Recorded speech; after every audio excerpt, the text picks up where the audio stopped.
What's up, everyone? Welcome to Community Voice, where we shout from the rooftops all things local. Today, we have candidates Brock Pearson and Michelle Craig here from Geneva, Ohio, running for Geneva School Board. Welcome, welcome. Thank you for having us. Absolutely. Good to be here.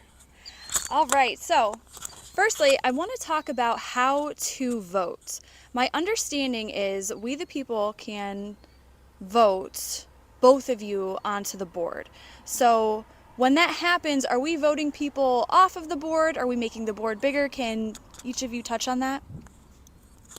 Sure. So the election is on November 7th, and we have 2 seats available on our school board. There are 4 people running, Mr.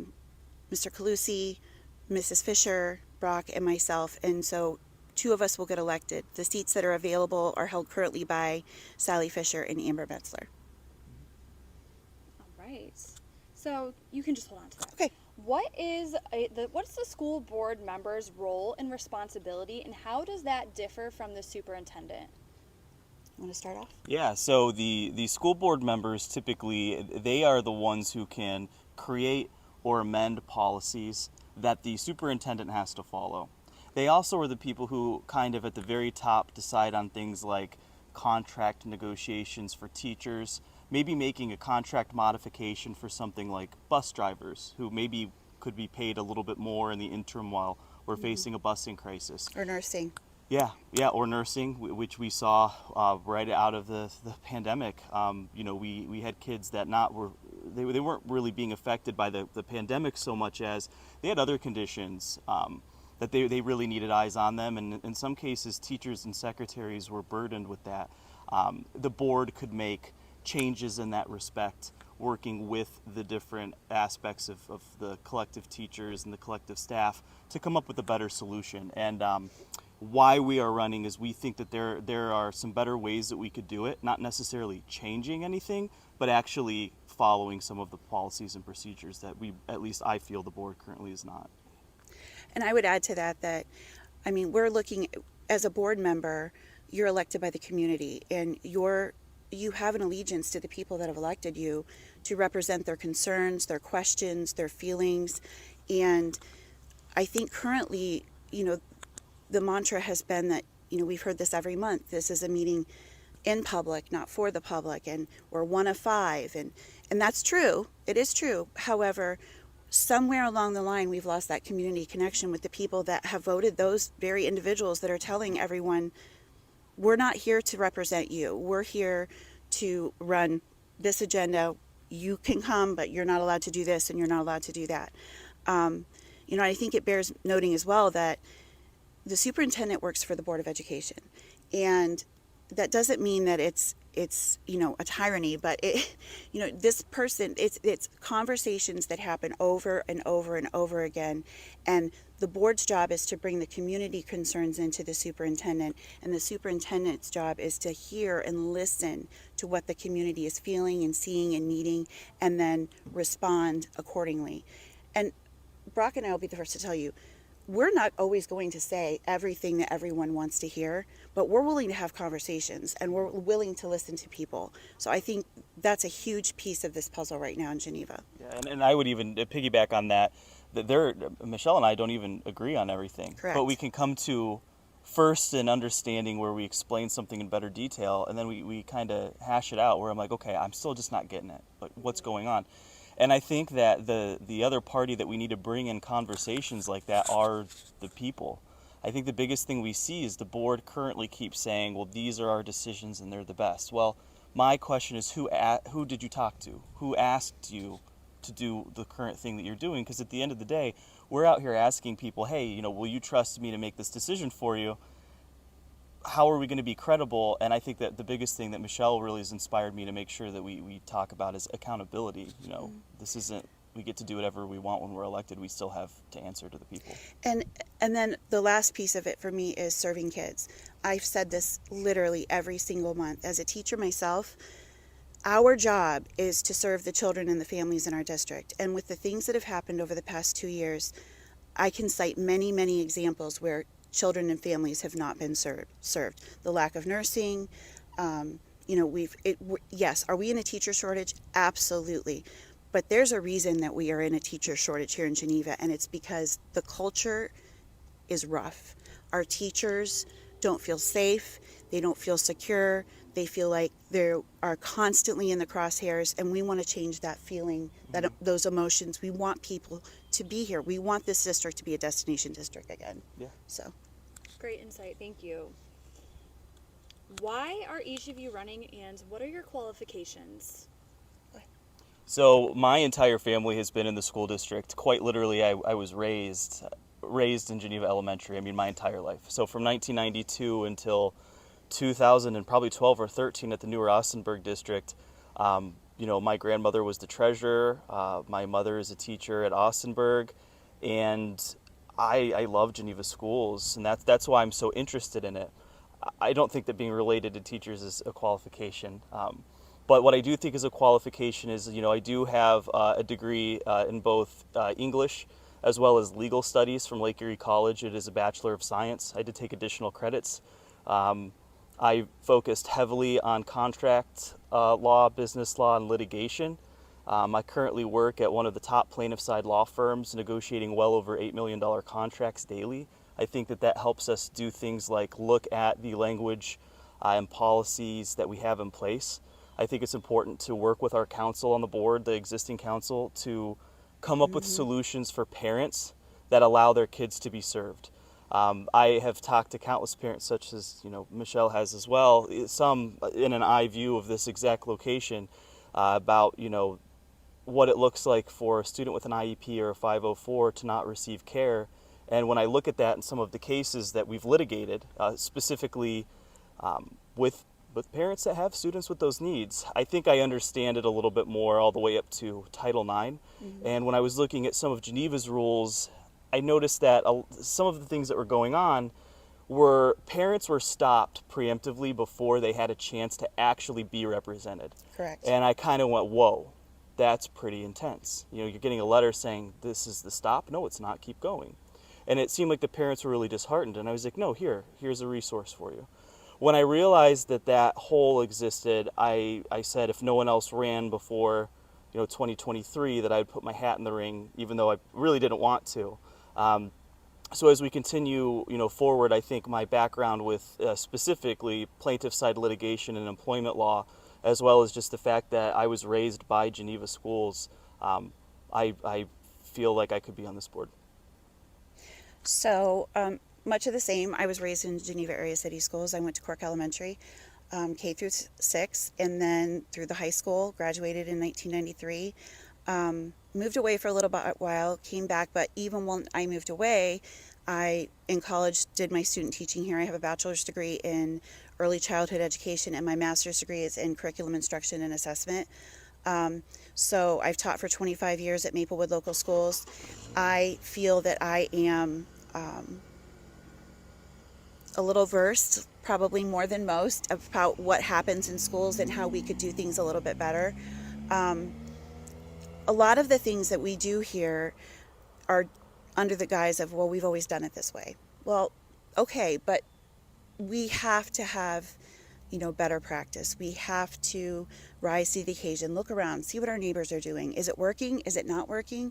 I mean, there are so many solutions out there that we could glean off of our local school districts that have figured this out.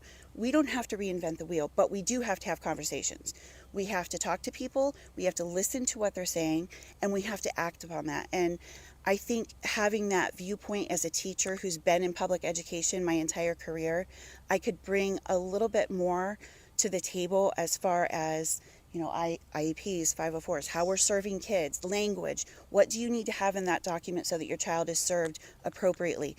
Many parents that I've discussed things with, they don't realize that this is a living document. If you're not happy with what is happening with your child and how they're being served, you are allowed to request a meeting. You are allowed to make a phone call. It does not matter if that child's IEP doesn't come up until May.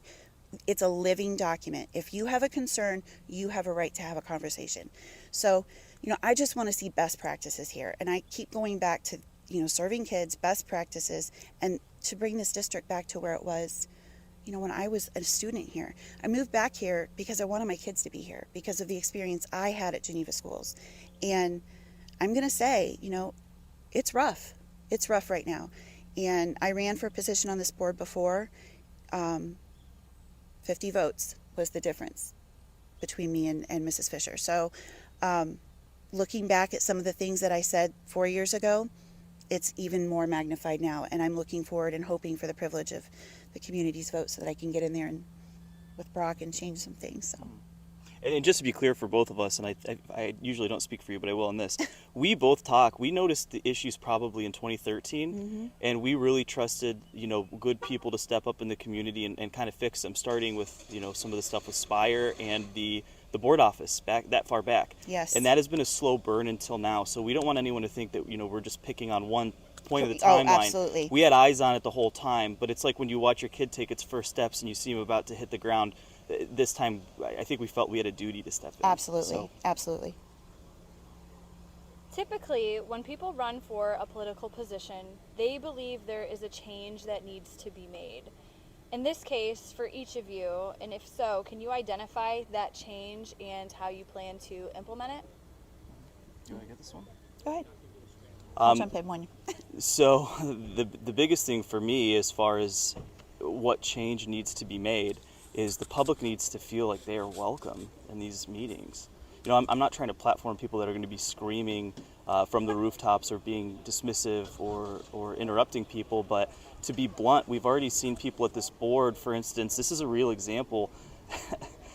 Before the strike negotiations occurred, we got some pretty rough emails from some of the board members. And when we attended that meeting, there was a board member that had binoculars, and a lot of staff were there, and so he was using his binoculars to look into the crowd, as if he was like keeping a mental note of who was there. And he had a copy of Robert's Rules, so when the portions of the public hearing were occurring, he was reading them to let people know that he was not listening. That person filled a vacancy that was filled by Mr. David Foote and then ran unopposed. So this shows a big hole kind of in the fabric of democracy, and we're seeing it all over. A lot of people who had worked in politics for a long time, they have to get out because they want to go back to their families. And there are younger people that we have always had the dishwasher effect. Democracy always works because there's someone behind the panel. You put the dish in the sink and you wake up the next day and it's clean. It keeps taxes going. And what we're seeing now is we actually have to work on this. Right. And so the change that I see is we need to go back to not a Politico where we vote on a party line, but we go to the people and say, hey, I was thinking that this decision is the best. What are some of the unintended consequences maybe I create and need to work out? But how is this going to affect people with IEPs or 504s? How will it affect our budget for people in the arts or in sports? And right now I think we're kind of a consequences later ideology in the board, and that has to be switched to a preemptive position where we're solving the problems before they happen. Right, and I feel like for many years we just functioned in crisis mode. It's everything I go back to Spire. We need a facility here. I'm not anti-board office build. I'm anti-board office build for something that's going to only house 12 people. We could do this completely different, spend that kind of money and find a way to serve our athletes, our students, our board, our back office people, and do it well. And build that community culture back into our schools. Like, this is our home. This is what we're doing. This is what we need. This is where we play our games. This is our home. And there's a lot of hard feelings and probably way more time than we have here about Spire and the conversations that we could have for them. They met a need. We needed that facility. We didn't have a place to go. And I think we're going to continue to need that facility because, we're never going to have an Olympic-sized swimming pool here, nor do we need one. But we do have a swim team. So it would be really nice to have a great working relationship with Spire so that we can utilize some of those things that they do have and still, I equated it to playing nice in the sandbox. They're in our community. We want to keep them and us in the good graces. But I also feel that, people need to realize they are running a business. That has pivoted over the past 10 years. And the bottom line is they want to make money. And so we're not making the money. they really don't want us there, and we are feeling that, but we need to have a plan, not this crisis mode where, oh my gosh, we have no place to go. There are many things that I've heard about that we really need to address. We have the space, we could completely do this, we could serve our kids, we could build culture in our community, and it would just repair so many things that people are hurting over.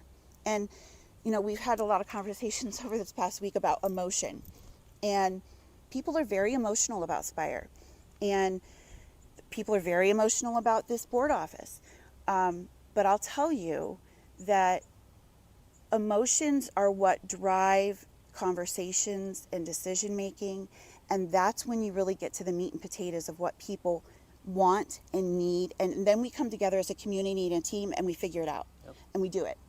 And that's kind of where I stand with I know that there's going to be questions about the board office build and that type.